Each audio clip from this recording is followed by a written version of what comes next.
संत सत गुरु सत्य स्वरूपा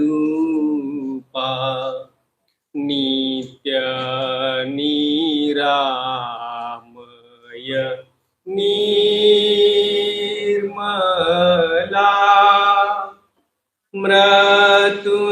मृत्युंजय भव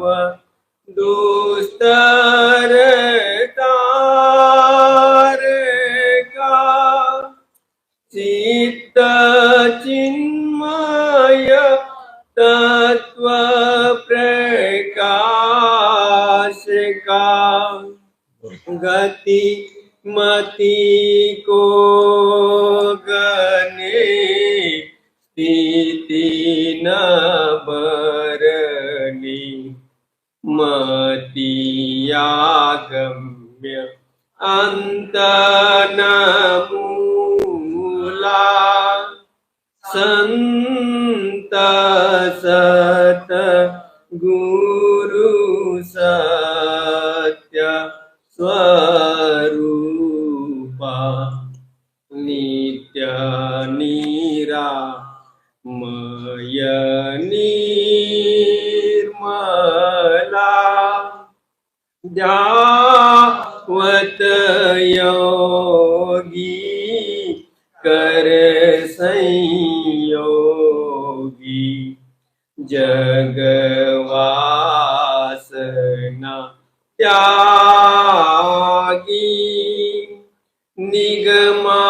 निगमादिक करे तेरी महिमा नाग शेष शिव हरि ब्रह्मा जागृत ज्योति महातेज मूर्ति कारण सूक्ष्म न स्थूला संत सत गुरु सत्य स्वरूपा नित्य निरामय निर्मला वेद आतीत बोधमूर्ति साधु जन हृदयवासी नाद नायका वेद अनंता बाद जीव न भव अनंता हे दिशि माया कर निरमोया आलौकिक आमोला संत सत गुरु सत्य स्वरूपा नित्य निरामय निर्मला परम ज्योति परम प्रकाश करदला अमृतदायका निरंकार निर्गुणास्थित निर्भय देव भावरहिता वर्णत शास्त्र पुराण अस्तूला संत सत गुरु सत्य स्वरूपा नित्य निरामय निर्मला दीननाथ दयाल स्वामी स्वानुभव प्रकाशिका सोमनाथ तव चरण ध्यावे निमानित्य निरंतर गावे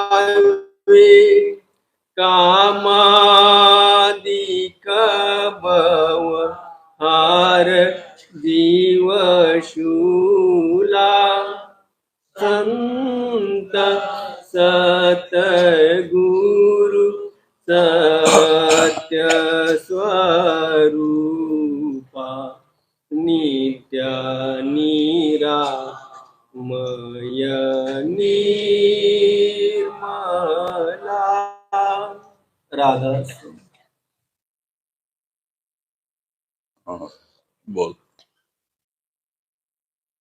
राधा सुन संतों की बानी बानी स्वामी जी महाराज की उपदेश सूरज शब्द के अभ्यास का।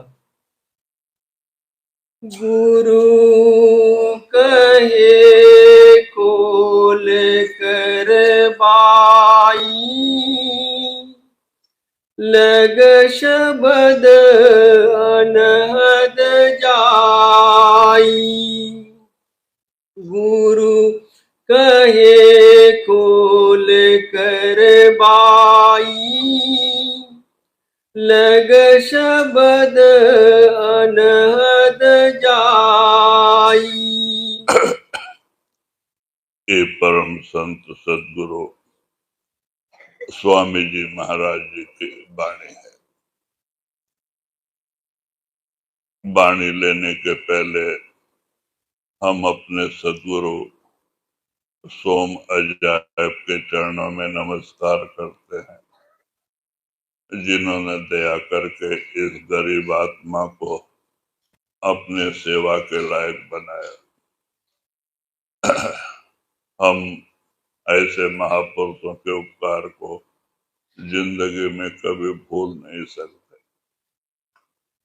उन्होंने हमें आंध्र प्रदेश, कर्नाटका, आंध्रा ये 2 डिस्ट्रिक्ट में सेवा बख्शा पहले, और फिर आप ही कहते थे कि बेटा अभी बहुत दूर दूर जाना है, और ये उनकी कृपा हुई कि हमको तेलुगु और कन्नड़ भाषा वो हमारी मातृभाषा हो गई। हम तेलुगु में भी सत्संग करेंगे तो आप नहीं जानेंगे, ये आप यही जानेंगे कि ये तेलुगु वाले ही हैं। हम कन्नड़ भाषा में सत्संग करते हैं, आप सोचे भी ये कर्नाटका वाले ही हैं, तो वो हमारी मातृभाषा हो गई। ये इन महापुरुषों की कृपा थी, और उन्होंने सब तरह से हमें निहाल किया, रूहानियत से, बाहरी धन दौलत से, और कोई भी चीज की जो जरूरत पड़ी उन्होंने कभी कोई कमी होने नहीं दिया। हम इन महापुरुषों के चरणों में नमस्कार करके हम अपना सत्संग करते हैं। कहते हैं गुरु कहें खोलकर भाई लग शब्द अनाहद जाई। संत मत ये कोई कथनी और सुनने और कथनी का ही विषय नहीं है, संत मत करनी का विषय है। महात्मा कहते हैं भाई ये जो 6 फीट का हरि मंदिर है, परमात्मा ने 9 महीने में इसे सवार के भेजा है, और परमात्मा ने इसके अंदर अपनी सारी बादशाहत रख के आप खुद अंदर बैठा है। अपने पास आने का, पहुंचने का रास्ता इसी शरीर में है, रखा है। और वही रास्ता हमें कामिल मुर्शिद, पूरा गुरु बताते हैं। वो ये नहीं कहते परमात्मा कहीं जंगल पहाड़ों में बैठा है, कहीं बाहरी स्थानों में है, जंगलों में है, पहाड़ों में, गुफाओं में है। कहते नहीं भाई, अगर परमात्मा का कोई जीता जागता मंदिर है तो मानव शरीर है। हर मंदिर यह शरीर है, ज्ञान रतन प्रगट होए। परमात्मा का जीता जागता कोई मंदिर है, मानव शरीर है, जिसे परमात्मा ने खुद बना के भेजा है। बाहर तो हम लोग बनाते हैं। हम अपने संकल्प से कोई चीज लाके रखते हैं, चाहे वो लकड़ी का हो या पत्थर का हो, लेकिन ये परमात्मा का बनाया हुआ मंदिर है। आप नहीं मानेंगे, इस शरीर के अंदर परमात्मा ने 16 लोक का रचना करके, हमें 3 लोक के बारे में पता है, ऐसे 16 लोक इसी शरीर में रचना करके वो परमात्मा खुद अंदर बैठा है। अपने पास आने का रास्ता इसी के अंदर रखा है। वही हमें कामिल मुर्शिद, पूरा गुरु बताते हैं। वो ये नहीं कहते तुम सन्यास ले लो, पीला कपड़ा रुद्राक्ष पहन लो, भिक्षा मांग के खाओ, या तो आश्रम में जाके रहो, या मंदिरों कंदराओं में रहो। कहते नहीं भाई, महात्मा क्या कहते हैं, परमात्मा आपको जहां भेजा है आप वहां रहो। वो जो कुछ दिया है उसमें खुश रहो, उसमें रहते हुए उसकी भक्ति। कहते हैं अपने आत्मा का उद्धार, ये मानव शरीर स्पेशल रचना है, जो 84 लाख में नहीं है। 84 लाख चार तत्व का है, ये मानव शरीर 5 तत्व का है। तो ये जो है परमात्मा ने इसकी स्पेशल रचना किया है। जो कुछ इसके अंदर परमात्मा ने जो कुछ बाहर रचना किया है, सब इस शरीर में रच के, और आप खुद अंदर बैठा है। हमें अंदर जाने का रास्ता इसी के अंदर रखा है, जो हमें कामिल मुर्शिद, पूरा गुरु बताता है कि किस तरह से हम एक 6 फीट के मंदिर में जाके अपनी तीसरी आंख खोल के अपने आप को, अपने प्रभु परमात्मा को अंदर देख सकते हैं। वो ये नहीं कहता है कि परमात्मा से नहीं मिल सकते, बोलते परमात्मा है और मिल सकते हैं। और वो कहाँ है? आपके अंदर है। जिसने भी उस प्रभु परमात्मा को पाया, ये 6 फीट के मंदिर के अंदर पाया है। बाहर ना वो परमात्मा किसी को मिला, ना किसी को मिलेगा। जो परमात्मा 16वें लोक में बैठा है, वो आपके अंदर है। हाँ, देवी देवताओं की भक्ति करो, तपस्या करो, अवतार की भक्ति करो, तपस्या करो, उनका दर्शन मिल जाता है, रिद्धियां सिद्धियां मिल जाती है। लेकिन वो प्रभु परमात्मा बहुत ऊपर है, वो इन सब से अलग है, जिसने ये सारी दुनिया बनाई है। कहते उससे मिलने के लिए हमें किसी गुरु की जरूरत पड़ती है। जो गुरु अपने गुरु के कृपा से परमात्मा से मिला है, हमें उनकी जरूरत पड़ती है। उन्होंने अपने गुरु की कृपा से परमात्मा को देखा है, वो आपको दिखा सकता है। जिन्होंने परमात्मा को नहीं देखा वो क्या दिखाएगा। तो इसीलिए गुरु की जरूरत है, गुरु की हर जगह जरूरत है। हमें बाहरी विद्या सीखने के लिए भी टीचर गुरु की जरूरत है। हमें जज, बैरिस्टर, कलेक्टर बनने के लिए भी गुरु की जरूरत है। हम अपने आप नहीं बन जाते।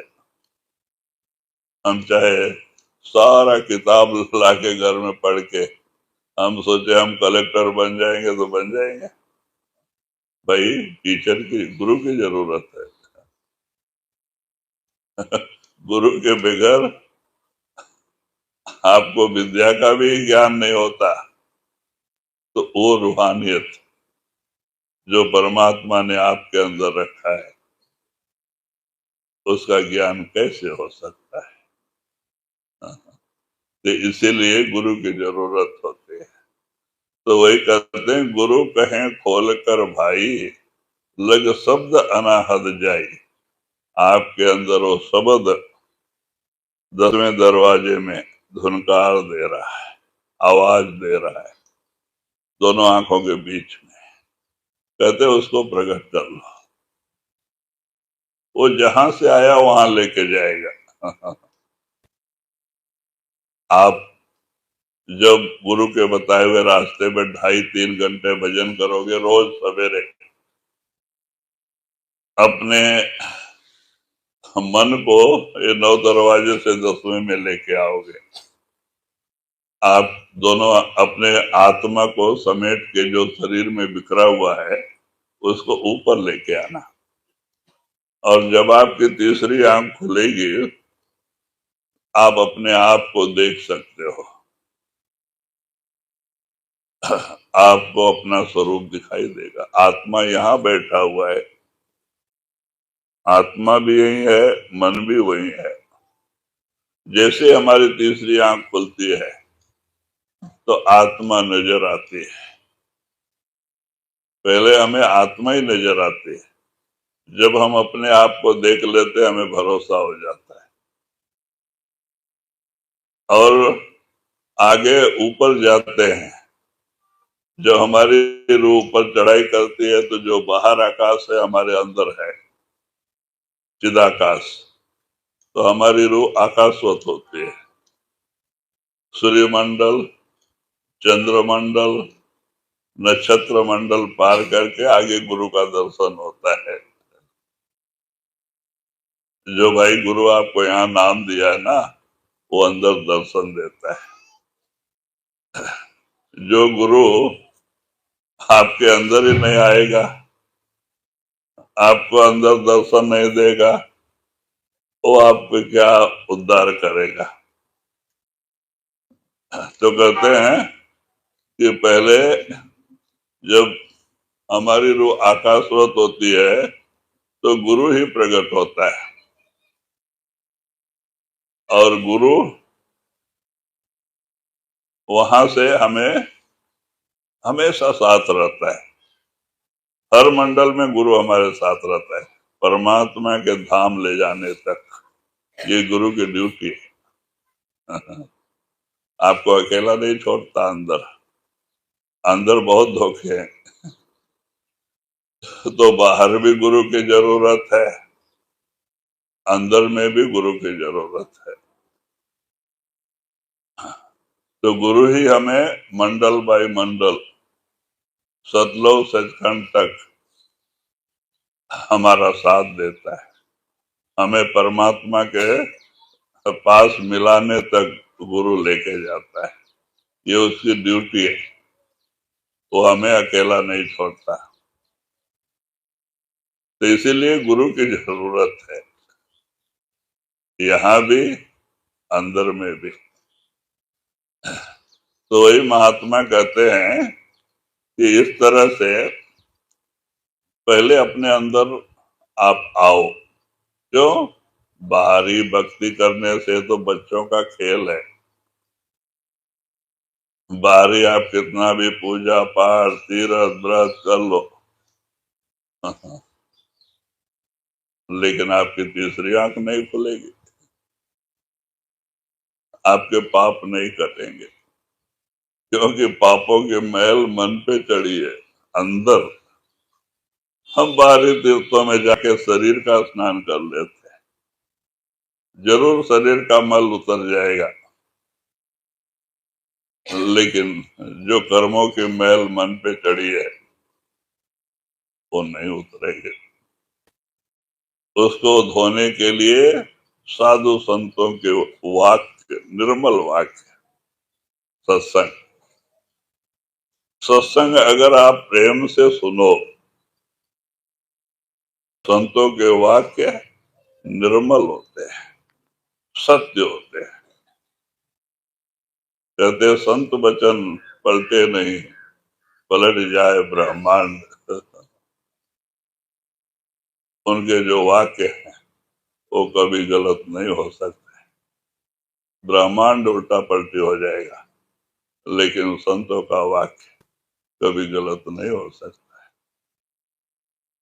इसीलिए कहते हैं कि इस तरह से जब आप साधन करके अंदर आओगे, आपकी तीसरी आंख खुलेगी तो सच्चाई आपको अपने अंदर पता चलेगा। बाहरी ग्रंथ हम लाखों पढ़ लें, 4 वेद, 6 शास्त्र, 18 पुराण, सबकी कंठपाठ कर ले, कोई फायदा नहीं। अहंकार आ जाता है पठन पाठन से। हम एक दूसरे से लड़ाई झगड़ा करते हुए घूमते हैं, फायदा कुछ नहीं। अहंकार विनाश का कारण है। अगर आप सच्ची भक्ति करते हो तो आपके अंदर दीनता, नम्रता आनी चाहिए। और जहां अहंकार पैदा होता है वो सच्ची भक्ति नहीं है। अहंकार विनाश का कारण है। अहंकार ही हमें बार बार 84 में लेके जाता है। तो इसीलिए स्वामी जी महाराज कहते हैं, गुरु कहें खोल कर भाई, लग शब्द अनाहद जाए। वो अनहद नाद जो आपके 10वें दरवाजे में धुनकार दे रहा है, उसको आप प्रकट क्यों नहीं कर लेते? प्रकट कर लो, आपका काम बन जाएगा। जी। गुरु कहे खोल कर बाई, लग शब्द अनहद जाई। बिना शब्द पावन दूजा, काया का छूट न कूंजा। तो वही आप इशारा देते हैं, बिना शब्द के इस भव सागर से पार होने का कोई दूसरा रास्ता नहीं है। ये आत्मा जो ये सारे शरीर में एक एक बैठी हुई है, वो आत्मा है, परमात्मा का बेटा है। ये सतलोक सचखंड का रहने वाला है, ये यहाँ का नहीं है। कहते हैं कि ऐसी आत्मा आज इस काल और माया के जाल में आके अपने आप को भूल गई, अपने आप को शरीर समझ बैठी। अरे भाई, शरीर तो किराए का मकान है, ये तो मट्टी का बर्तन है। ये शरीर 5 तत्व का है, मट्टी का है। मानव दरिया नाम। कहते हैं आत्मा ना स्त्री है ना पुरुष है, आत्मा ना लिंग है ना पुल्लिंग है। आत्मा को पाप नहीं, पुण्य नहीं, कर्म नहीं, धर्म नहीं, तो हमें शंका हो सकती है, फिर हम 84 में क्यों जाते हैं? यही तो एक बड़ी कारण है। क्यों? जब निरंजन इन आत्माओं को परमात्मा से मांग के लेके आया, नीचे। तो जैसे ही ब्रह्म में पहुंचा तो आत्मा ने निरंजन ने मन का गांठ मार दिया आत्मा को, और मन आत्मा की गांठ मार दिया ब्रह्म में। अब वहां से मन आया हुआ है ये मन मृतलोक का नहीं है, ये त्रिलोकी का मालिक है, ब्रह्म से आया है, वहां से साथ आया हुआ है। कौन मारा है? निरंजन, काल। निरंजन का अंश मन है, मन का आत्मा का गांठ मार दिया। अब कर्म कर्म करवाता है, मन करवाता है। कर्मों की मैल मन पे चढ़ती है, आत्मा पे नहीं। मन मलिन होता है, और अब मन के साथ में आत्मा चक्कर लगा रहा है, क्योंकि दोनों की गांठ बंधी हुई है, जबरदस्त गांठ है। शादी के समय तो जो ब्राह्मण गांठ मारते हो तो टूट जाता है, कोई आगे जाता है कोई पीछे जाता है, लेकिन ये गांठ टूटने वाला नहीं है काल ने ऐसी गांठ मारी है। ये गांठ कब छूटेगा? जब आप ब्रह्म में पहुंचोगे। क्यों? मन वहां से आया है, ओंकार ब्रह्म, ब्रह्म के आगे नहीं जा सकता, वहां रुक जाता है, और आत्मा उससे आजाद हो जाती है, नंगी हो जाती है, और गुरु के साथ ऊपर जाती है। तो इसीलिए आप स्वामी जी महाराज इशारा देते हैं, बिना शब्द उपावन दूजा, काया का छूटे नहीं पूजा। कहते ये बंधन, शरीर का बंधन कभी छूटेगा नहीं जब तक कि आप शब्द को प्रकट नहीं करोगे। संत मत सुर शब्द का अभ्यास है, वो शब्द से हमारी आत्मा को जोड़ते अंदर जाके संत। तो खाली बाहरी मंत्र ही नहीं देते, बाहरी मंत्र हो तो नाश होता है, क्योंकि वो लिखने पढ़ने बोलने में आता है। ये 5 नाम भी बाहरी मंत्र है, लेकिन नामदान के दिन संत अंदर जाते हैं, यहाँ पे आत्मा भी है, शब्द भी है, और वहां जाके आत्मा को शब्द से जोड़ते हैं, गांठ मारते हैं, और वही सच्चा नाम दान होता है। इसीलिए जिसको शब्द से जोड़ा है गुरु ने, उसके पास यमदूत, काल, महाकाल नहीं आ सकते। कुछ लोग भजन नहीं करते, मन मलिन होता है, रात दिन दुनिया का चिंता करके हाय हाय करते रहते हैं, गुरु के ऊपर भरोसा नहीं आता, नाम के ऊपर भरोसा नहीं आता, कहते भूत पकड़ लिया, बीमार हो गए तो कहते भूत पकड़ लिया। बुलाओ ओझा को, अब बताओ, तुमको गुरु के ऊपर भरोसा हो तो ये काम करोगे?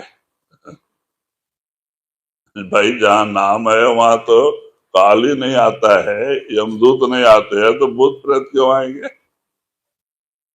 लेकिन हमारे तो उत्तर भारत में भ्रम ज्यादा है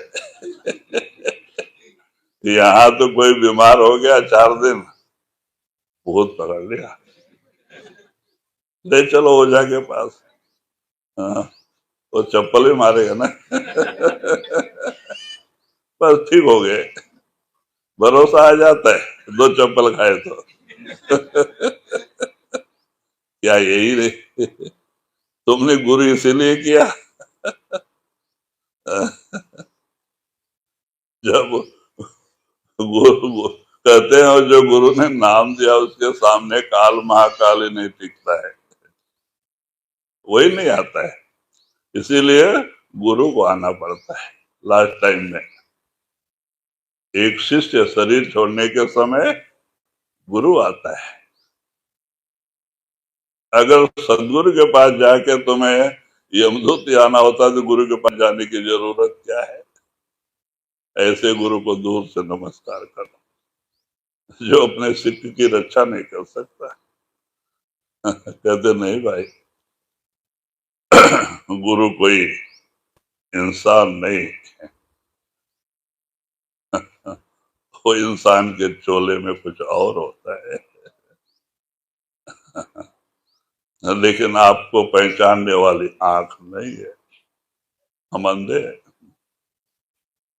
हम तो उनके बात को भी नहीं मानते, वो कहते हैं उसको भी सुनते तो जरूर है लेकिन अमल नहीं करते।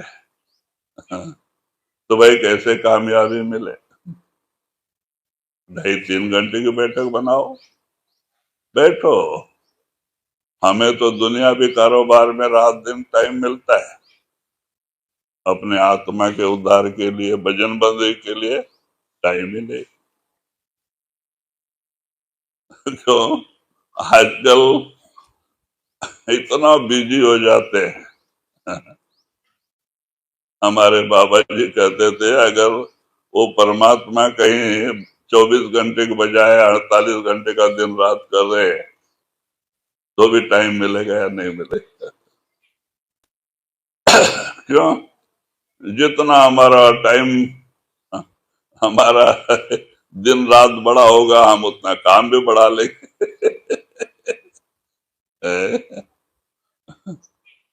कहते भाई क्यों?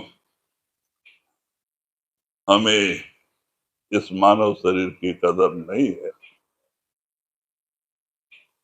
इसको हम दमड़ी के मोल बेच रहे हैं। दमड़ी कहते हैं पैसे को। ये नर नारायण शरीर है। कबीर साहब ने कहा है, पशु का हो तो पनहिया, नर का कछु न होए, नर करनी करे तो नर से नारायण होए। इतनी ताकत है इस शरीर में, और ऐसे शरीर को ये माया के पीछे संसार में है। संसार क्या है? दमड़ी है। दमड़ी में बेच रहे हैं इसको, हाय हाय कर रहे हैं। अरे भाई, ठंडे दिल से विचार करो, चाहे करोड़ों रुपए कमा लो, कितना भी इज्जत कमा लो, कितना भी महल अटारी बना लो, कोई साथ जाएगा? सब लोग, जो लोग गए, मेरा मेरा करके सिर ठोक के गए, मर मर के गए। कल हमारी भी वही हालत होगी। ना भाई कोई कुछ लेके गया यहाँ से, ना कुछ लेके जाएगा। ये काल और माया की नगरी है, सुख दुख की नगरी है, जन्म मरण की नगरी है। इस दुख से छुटकारा पाने के लिए परमात्मा ने आपको एक चांस दिया है, मानव शरीर, भक्ति। और ये काम हम इसी में कर सकते हैं। घोड़ा गद्दा बनेंगे तो क्या भक्ति करेंगे?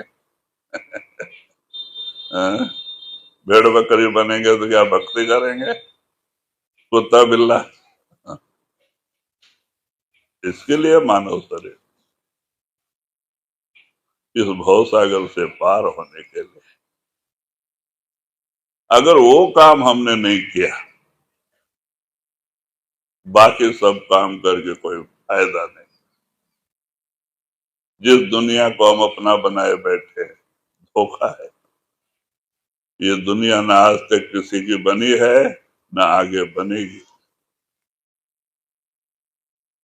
कहते राम गयो रावण गयो, जाको बो परिवार, कहें कबीर थिर नहीं, सपने जीव संसार।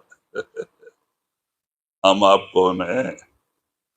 राम रावण जैसे बड़े बड़े राजा महाराजा भी गए। कहते हैं रावण, कबीर साहब कहते हैं, एकलग पुत सवा लख नाती, रावण घर दिया न बाती। रावण के 1 लाख लड़के 1.25 लाख नातू थे। आज वही सिलोन है ना, कोई दीवा जलाने वाला है भाई। ये देश, इस देश का नाम मृतलोक है, मरने का देश है। ये काल और माया के ये जो दिख रहे हैं ना, सब धोखा है, तुम्हें फंसाने के लिए तैयार किया है कि कोई जीव भक्ति करके निकल के जाने नहीं पाए। ये जो दिखता है, दिख रहा है, लेकिन सच नहीं है। सच होता तो नाश क्यों होता? सच कभी नाश नहीं होता है, और जो नाश होता है वो कभी सच हो नहीं सकता है। क्या झूठ है, क्या सच है? दुनिया झूठ है, दुनिया का सामान झूठ है, हमारा ये शरीर झूठ है, हमारा सारा संबंध झूठ है। हम उसको पकड़ के बैठे झूठ को। सच क्या है?